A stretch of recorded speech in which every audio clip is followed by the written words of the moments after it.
Are you ready for the top 10 best MCU films from a certified Marvel genius?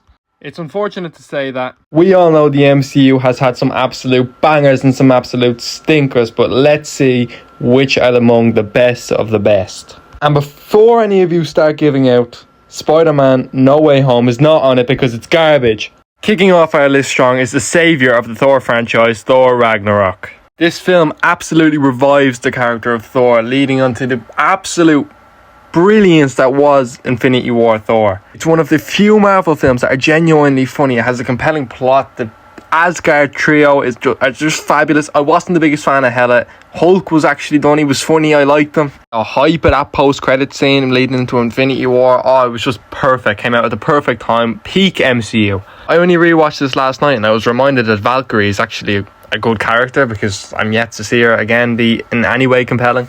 One of the absolute best of the best. Now, I'm not too proud to admit that there's some recency bias here, but Fantastic Four First Steps has to be on my list. The first time a Fantastic Four film was done well since The Incredibles. These four characters, I love them all. Johnny Storm, don't even get me started. He's really shot up there. He's in my top 10 MCU characters, without a doubt. I think Reed lacked it a little bit, but oh my, I love this film. Shalabal and Galactus. Aura Farman, like these, oh my god, I was so surprised. I didn't think I'd like the Silver Surfer, but she was phenomenal. Without a doubt, the second best Marvel film of 2025. Still, a genuinely fantastic film. Now, I did not lie. The best Marvel film of 2025, The Thunderbolts. I am Bucky Barnes' #1 fan. I love Yelena, I love John Walker, I love Ghost. I'm not a big fan of Alexei, but he was still fantastic in this film. Bob, Robert Reynolds, The Void, Sentry, phenomenal. I can't begin to describe my hype for this film coming out, and it did not disappoint in any way. It was funny. It was the first funny film since Guardians 3, which that's been years at this stage. It tuned in on the characters. They bonded. It was fantastic. The mental health reflection, it was all just brilliant. These characters are perfect together, and my god, if they kill any of them in Doomsday, I will be sick. Right, you hear me, Russos? Do not touch Bucky Barnes. Speaking of Guardians 3 at number 7, here it is.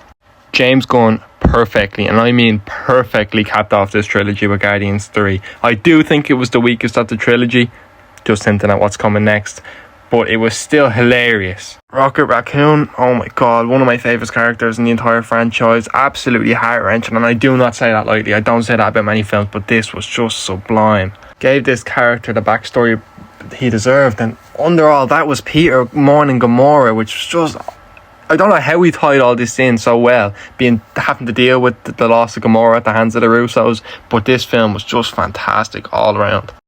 Now, the hate that this film gets, I will never understand. Guardians Volume 2, I just don't know how to describe it. It was so good.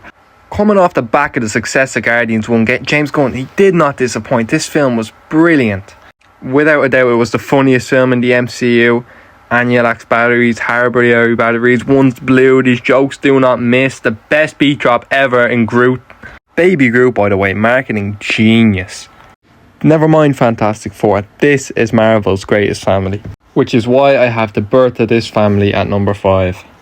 Everybody has a fairly similar opinion of Guardians 1, thinking it's good, but never in their top 10. Beyond me as to why. This film is hilarious, it's rewatchable, it's entertaining. Ronan, a bit of a weak villain, but it doesn't matter because the Guardians just do so much to entertain you. It was the perfect start to the perfect trilogy. I really hope we can see Rocket and Groot again in Doomsday. I know Peter Quill will return, but I have my fingers crossed that we will see Rocket and Groot again. Now, my number 4 pick is self-explanatory. I think I could just say The Winter Soldier, and that would sum up how great this movie is. Aside from Thanos now, I think this is biased, but I don't care. I think The Winter Soldier is the best villain we've ever seen. Bucky is my favourite character. Couple him up with Captain America in his own movie, and I mean, where can you go wrong? This film was really the catalyst for the rest of the MCU, you know, because this was directly responsible for the event of Civil War. Then, you know, maybe the Avengers wouldn't have lost in Infinity War if this film didn't happen. You never know. It was truly, genuinely fantastic. I was too young to see it in the cinemas, but I would have loved to see it. And I mean, when are we getting a Winter Soldier movie? I want to see what happened in those 90 years of fighting. Now, the top three aren't just good Avengers and Marvel movies. These are good cinema. Never mind what Martin Scorsese has to say. Avengers Endgame. What a movie. Perfectly capped off a whole saga worth of films. A whole saga worth of characters. I mean, I knew that the snap would be undone, but this way was just fantastic. The hype of Cap lifting Mjolnir. I don't think I'll ever be as hyped for in a movie again. Now, it does have its problems, but it's overshadowed by how great its great moments are. You know, Professor Hulk, Fat Thor, they're not fantastic, but come on, that end fight scene, you just cannot focus on the bad stuff, and it's just so brilliant when it's brilliant. Avengers Endgame, number 3.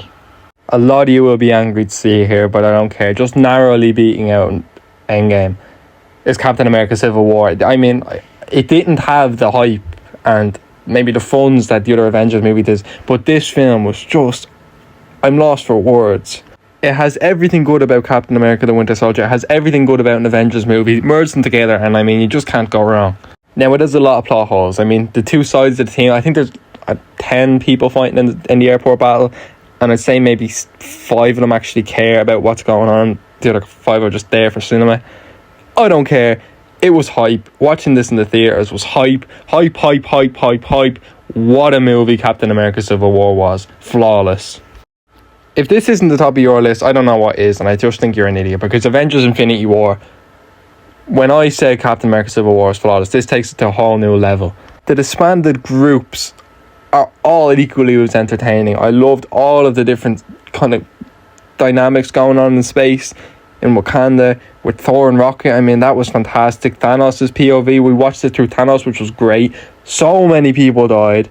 So many. Thanks, Mark Ruffalo, for spoiling it. It was a culmination of Infinity Stone MacGuffins being spread out across the Infinity Saga. I mean, Thor, the best time. I think this edition of Thor is the best we've ever seen a character in the MCU. I'm not frightened to say it. Like, I cannot overstate how fantastic this film is. If you haven't seen it, you probably haven't made it this far in the video, to be honest, but get on it. This is what Marvel is all about. This is peak cinema. Now you know my top 10. What's yours?